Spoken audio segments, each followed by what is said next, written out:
Hello students, health and physical education में हम chapter number 2 कर रहे हैं कम्युनिकेबल डिजीज़।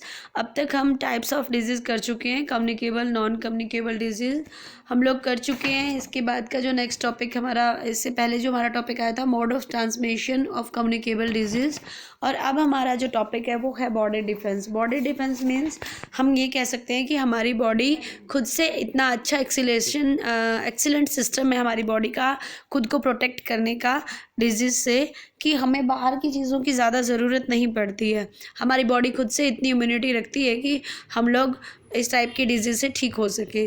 ठीक है, चलिए स्टार्ट करते हैं। Our body has excellent system of defence to protect us from disease producing germs. हमारी बॉडी में बहुत अच्छा ऐसा एक्सीलेंट सिस्टम है, बहुत अच्छा सिस्टम है जिससे हम उन जर्म्स से अपने आप को बचा सकते हैं जिनसे बीमारियां लगती हैं। अब वो कौन कौन से सिस्टम है, वो 2 टाइप से उन्होंने डिफेंस करने वाली चीज़ों को हमारी बॉडी में बताया। पहला है फिजिकल एंड केमिकल बैरियर्स, यानी कि आप ये कह सकते हो कि फिजिकली और केमिकली एक तरह से रोका गया है उनको, किनको, बीमारियों को हमारे अंदर आने से। कैसे रोका गया है वो आप देख लीजिए। सबसे पहले वो कह रहे हैं कि बैरियर्स होती है रोकना। ठीक है, फर्स्ट पॉइंट आया है the skin gland and mucosal leaning. ठीक है, the skin gland and mucosal lining of the respiratory, digestive and urinary system block the entry of disease producing germs। जी, ये बात आप ध्यान से सुन लीजिएगा कि इसको ब्लॉक कर देता है, किसको, उनकी एंट्रीज को, जो अभी मैं 1 मिनट एक्सप्लेन करती हूँ आपको। जी, वो कह रहे हैं कि हमारी बॉडी में जो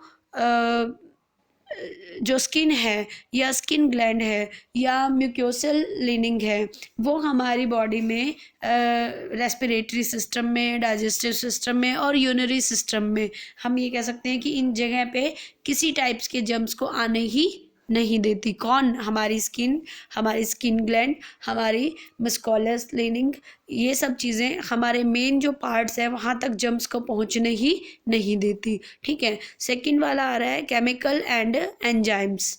ठीक है, the chemical and enzymes present in saliva, okay, gastric juice and intestine juice destroy many disease producing germs. Chemical और एंजाइमा क्या है? केमिकल आप ये कह सकते हो, अच्छा, एंजाइमा और केमिकल भी ऐसी चीज़ें हैं जो कि हमारी बॉडी में जो डिजीज़ फैलाने वाले जर्म्स हैं उनको मारते हैं। कैसे? एक तो हमारी सलाइवा, मतलब जो हम मुंह में इकट्ठा करते हैं ना, सलाइवा, लार होती है हमारी, वो। ठीक है, उसके बाद गैस्ट्रिक जूस होता है हमारे स्टमक में एक जगह पे, मतलब आप ये कह सकते हो कि उससे हमारा खाना पचने में जो है हेल्प मिलती है। ठीक है, और क्या इन्होंने कहा है, इन्होंने कहा है गैस्ट्रिक जूस होते हैं, इंटेस्टाइन जो हमारी आंत होती है उसमें भी जूस होते हैं जो डिस्ट्रॉय करते हैं किस चीज़ को, बहुत सारे डिजीज़ फैलाने वाले जर्म्स को। तो ये मैंने अब तक बताया आपको फिजिकल और केमिकल बैरियर्स के बारे में, कि फिजिकल और केमिकल बैरियर्स क्या होती हैं। स्किन है, स्किन ग्लैंड है, या आप कह सकते हो कि ये म्यूकोलस लाइनिंग है, या गैस्ट्रिक जूस है, या सलाइवा है, इंटेस्टाइन है, ये सब हमारी बॉडी में एंट्री भी नहीं करने देते उनको, और अगर एंट्री हो जाती है तो अंदर तक उन्हें अंदर ही डिस्ट्रॉय कर देते हैं। ठीक है, ये था फिजिकल और केमिकल बैरियर्स। अब आ रही है सेकंड वाली, प्राइमरी डिफेंस। अब प्राइमरी डिफेंस कैसे हो सकता है किसी भी डिजीज से अपने आप को बचाने का? The primary defence machines of our body include the coming into play of white blood.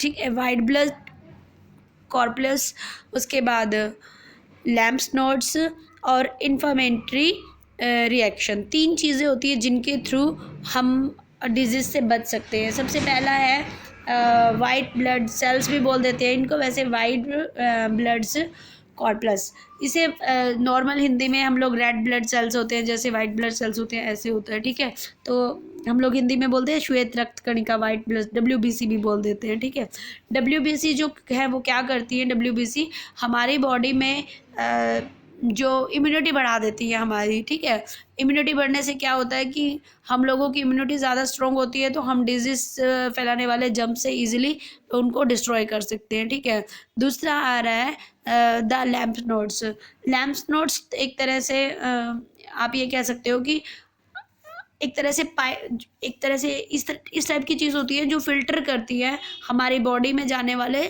सभी चीज़ों को, जो भी हमारी बॉडी में शरीर के अंगों में जाने से उन चीज़ों को रोकती हैं जो जर्म्स होते हैं, ठीक है। इसमें दे रखा है द केमिकल एंड द एक second, yes, these nodes present along the lymphs vessel, ये लैम्प्स वेसल में प्रेजेंट होती है, ठीक है। Prevent the spreading of germs and waste material to other parts of the filtering them, these nodes also produce lymphocytes with destroy the germs.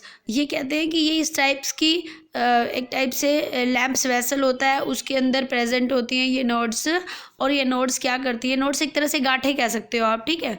ये क्या करती है कि जर्म्स को और वेस्ट मटेरियल को बॉडी के दूसरे पार्ट में जाने से रोकती है, उसे फिल्टर कर कर बाहर निकालने का काम करती हैं, ठीक है, और जर्म्स को डिस्ट्रॉय करती हैं। ओके, तीसरा आता है इन्फ्लामेटरी रिएक्शन। इन्फ्लामेटरी होता है किसी चीज़ में स्वेलिंग आ जाना एक तरह से, ठीक है।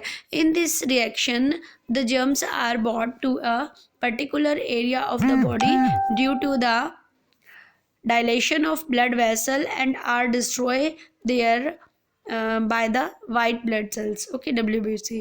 तो वो कह रहे हैं कि ये क्या होता है इन्फ्लेमेशन। इन्फ्लेमेशन होता है किसी चीज़ को इकट्ठा कर देंगे, जैसे अपन लोग कैसे इकट्ठा कर देते हैं, इन्फ्लेमेशन कैसे कर देते हैं, देखिएगा ऐसा होता है कि ब्लड सर्कुलेशन के साथ इस टाइप की चीज़ें की जाती है कि सारे के सारे जर्म्स जो है वो एक जगह पे इकट्ठा हो जाते हैं, और इकट्ठा हो जाने के बाद WBC उन्हें डिस्ट्रॉय कर देती है, ठीक है। तो मैंने आपको ये बॉडी में खुद से डिफेंस करने के कैसे तरीके हैं ये बताए थे। पहला था फिजिकल और केमिकल बैरियर्स, उसके अंदर आया स्किन है, स्किन ग्लैंड है, या फिर म्यूकोसल लीनिंग है। ये क्या करती है कि बॉडी के अंदर डाइजेस्टिव सिस्टम में, रेस्पिरेटरी सिस्टम में, यूरिनरी सिस्टम में उसको ब्लॉक कर देती है और डिजीज़ को अंदर नहीं आने देती है, ठीक है।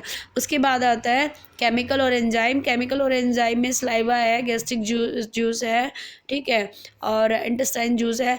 ये ऐसे हैं जो डिजीज़ को प्रोड्यूस नहीं होने देते, ये भी उनको डिस्ट्रॉय कर देते हैं। फिर आता है प्राइमरी डिफेंस मशीन्स में, प्राइमरी डिफेंस में WBC आती है, ठीक है, लैम्पर्ट नोड्स आते हैं और इन्फ्लेमेटरी रिएक्शन आता है। WBC खुद ही इम्यूनिटी को बढ़ाती है और जर्म्स को मारती है।